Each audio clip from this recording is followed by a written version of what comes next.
नमस्कार।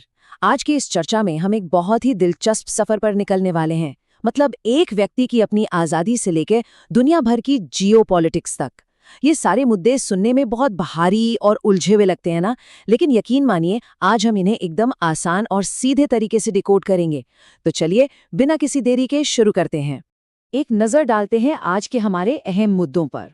तो हम बात करेंगे एक, शारीरिक स्वायत्तता यानी बॉडीली ऑटोनॉमी की। 2. राज्यों के खजाने यानी स्टेट फिनेंसेस की। 3. मेगा इंफ्रास्ट्रक्चर की। 4. सरकारी खर्चों की ऑडिटिंग पावर की। 5. यूनाइटेड नेशंस की लीडरशिप की। और आखिर में ग्लोबल स्टैंड ऑफ्स यानी दुनिया के बड़े गतिरोधों की। तो हमारा पहला टॉपिक है शारीरिक स्वायत्तता, और इस पर आया सुप्रीम कोर्ट का वो लैंडमार्क जजमेंट। अगर हम medical termination of pregnancy act यानी एमटीपी एक्ट के इतिहास को देखें तो 1971 में अबॉर्शन की लिमिट सिर्फ 12 हफ्ते तय की गई थी। फिर काफी समय बाद 2021 में कुछ खास केसेस के लिए इसे बढ़ाकर 24 हफ्ते किया गया, लेकिन असली बदलाव तो अब हुआ है। हाल ही में 2026 के एक अहम फैसले में, जो कि एक 15 साल की सर्वाइवर से जुड़ा था, सुप्रीम कोर्ट ने नाबालिग रेप सर्वाइवर्स के लिए इस लिमिट को पूरी तरह से हटा दिया है।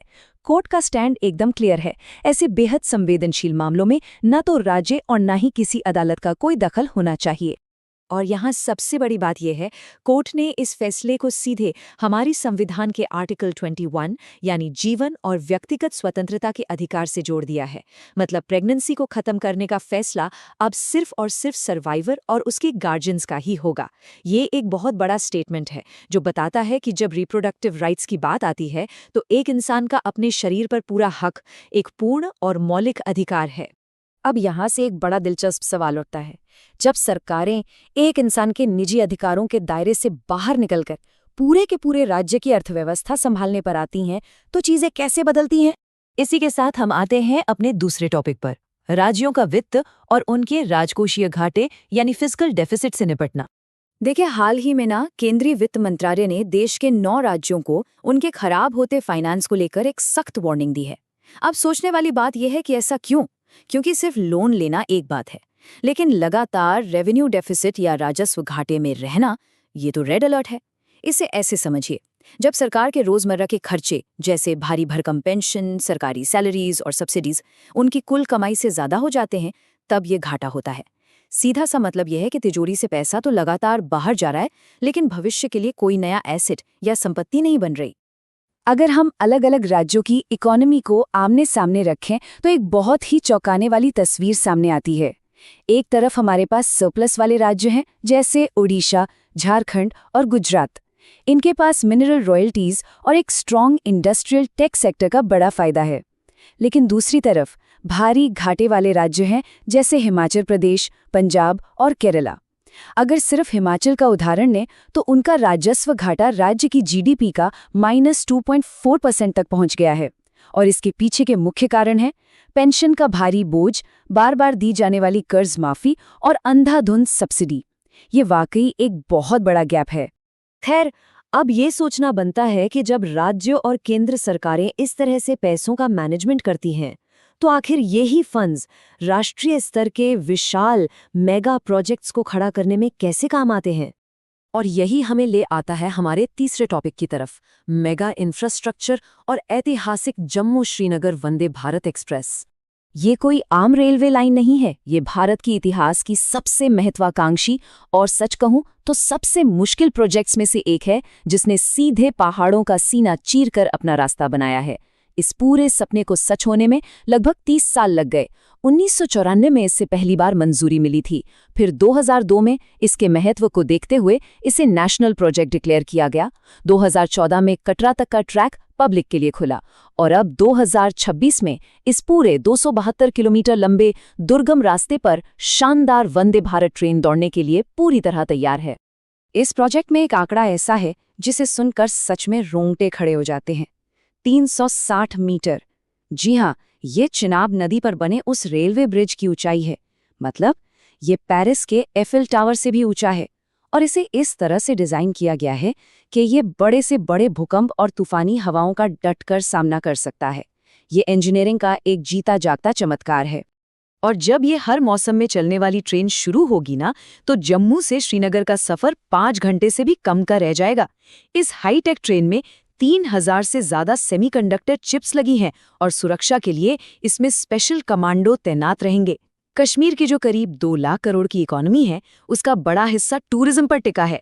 इस नई कनेक्टिविटी से सिर्फ टूरिज्म को ही बूम नहीं मिलेगा, बल्कि वहां के आम लोगों की जिंदगी भी पूरी तरह से बदल जाएगी।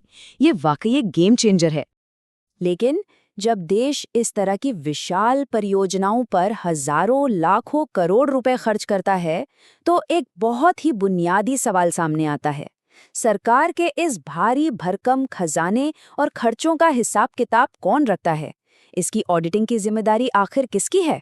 चलिए इस पर बात करते हैं। हमारा चौथा टॉपिक है ऑडिटिंग पावर, और इसमें पब्लिक अकाउंट्स कमेटी का रोल। अभी हाल ही में केसी वेणुगोपाल को एक बार फिर से पीएसी यानी पब्लिक अकाउंट्स कमेटी का अध्यक्ष चुना गया है। लेकिन जनता के पैसे की निगरानी का ये पूरा सिस्टम काम कैसे करता है, इसे 3 आसान स्टेप्स में समझते हैं। स्टेप 1, सीएजी यानी नियंत्रक एवं महालेखा परीक्षक सरकार के सारे खर्चों का एकदम गहराई से ऑडिट करते हैं। स्टेप 2, सीएजी अपनी ये रिपोर्ट संसद को सौंपते हैं। और फिर आता है स्टेप 3, जहां पीएसी इन रिपोर्ट्स को एक एक लाइन पढ़कर चेक करती है, ताकि एक भी रुपए की गड़बड़ी या वित्तीय अनियमितता को पकड़ा जा सके। इस 22 सदस्यों वाली समिति की सबसे खास बात इसकी पारदर्शिता है। 1967 में एक बहुत ही अहम परंपरा शुरू हुई थी, जिसके तहत पीएसी का अध्यक्ष हमेशा विपक्ष का कोई नेता ही होता है। अब देखिए, ये व्यवस्था इसलिए बनाई गई ताकि सत्ता में बैठी सरकार के खर्चों पर बिना किसी भेदभाव या दबाव के एकदम कड़ी नजर रखी जा सके और लोकतांत्रिक जवाबदेही पूरी तरह से बनी रहे। तो देश के भीतर तो हमने समझ लिया कि निगरानी कैसे होती है, लेकिन जब पूरी दुनिया पर कोई बड़ा संकट आ जाए, तो उस ग्लोबल सिस्टम को कौन संभालता है? यही हमारा 5वां टॉपिक है, यूएन की लीडरशिप और संयुक्त राष्ट्र प्रमुख को चुनने की प्रक्रिया। दुनिया के सबसे बड़े राजनयिक यानी संयुक्त राष्ट्र महासचिव का अगला चुनाव 2027 में होना है, लेकिन इसकी सुगबुगाहट अभी से तेज हो गई है। ये जो चुनने का प्रोसेस है ना, ये बेहद सीक्रेट और नौकरशाही से भरा होता है। होता क्या है कि सबसे पहले सुरक्षा परिषद बंद दरवाजों के पीछे काफी लंबी चर्चा करती है। उसके बाद जो 5 स्थायी सदस्य हैं, जिन्हें हम P5 देश कहते हैं, वो अपने वीटो पावर का इस्तेमाल करके कैंडिडेट्स को फिल्टर करते हैं।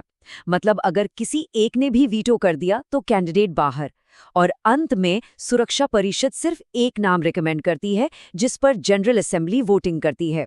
ये एक बेहद जटिल प्रक्रिया है जो तय करती है कि दुनिया की सबसे ताकतवर राजनयिक कुर्सी पर कौन बैठेगा। पर बड़ा सवाल यह है कि जब यही अंतर्राष्ट्रीय कूटनीति किसी ऐसे जिद्दी और खतरनाक ग्लोबल गतिरोध के सामने आ खड़ी हो, जहां कोई पीछे हटने को तैयार न हो, तब क्या होता है? आइए देखते हैं हमारे छठे और आखिरी टॉपिक में ग्लोबल स्टैंड ऑफ्स और न्यूक्लियर कूटनीति की असली चुनौती। ईरान के न्यूक्लियर प्रोग्राम को लेकर जो टेंशन चल रही है, वो इसका एक परफेक्ट उदाहरण है। यहाँ हम दोनों देशों की रणनीतियों का सीधा टकराव देख रहे हैं। एक तरफ अमेरिका की रणनीति बिल्कुल साफ है, ईरान के बंदरगाहों की नाकेबंदी करो और इतना भारी आर्थिक दबाव बनाओ कि उन्हें अपना न्यूक्लियर प्रोग्राम रोकना पड़े। वहीं दूसरी तरफ ईरान की भी अपनी कड़क रणनीति है, किसी भी हाल में अपनी न्यूक्लियर और मिसाइल एसेट्स को बचाना और जरूरत पड़ने पर हरमूज जल डमरू मध्य, जो कि तेल व्यापार का बहुत बड़ा रास्ता है, वहां काउंटर खतरा पैदा करना। मतलब ये एक ऐसी शतरंज की बिसात है जहां फिलहाल दोनों में से कोई भी पक्ष एक कदम भी पीछे खींचने के मूड में नहीं है। तो इस पूरी चर्चा से हमें क्या समझ आता है? एक इंसान की शारीरिक स्वायत्तता को कानूनी सुरक्षा देने से लेकर राज्यों के खजाने का घाटा संभालने और ईरान जैसे खतरनाक अंतर्राष्ट्रीय गतिरोधों से निपटने तक एक बात बिल्कुल साफ हो जाती है। आज हम जो कानून बनाते हैं, जो सिस्टम और कूटनीतिक ढांचे खड़े करते हैं, क्या वो वाकई हमारे कल को सुरक्षित और स्थिर रखने के लिए काफी हैं? ये एक ऐसा सवाल है जो हमें लगातार सोचने पर मजबूर करता रहेगा। आज के इस गहरे विश्लेषण में जुड़ने के लिए बहुत बहुत धन्यवाद। आगे भी इसी तरह ज्ञान के इस सफर को जारी रखेंगे।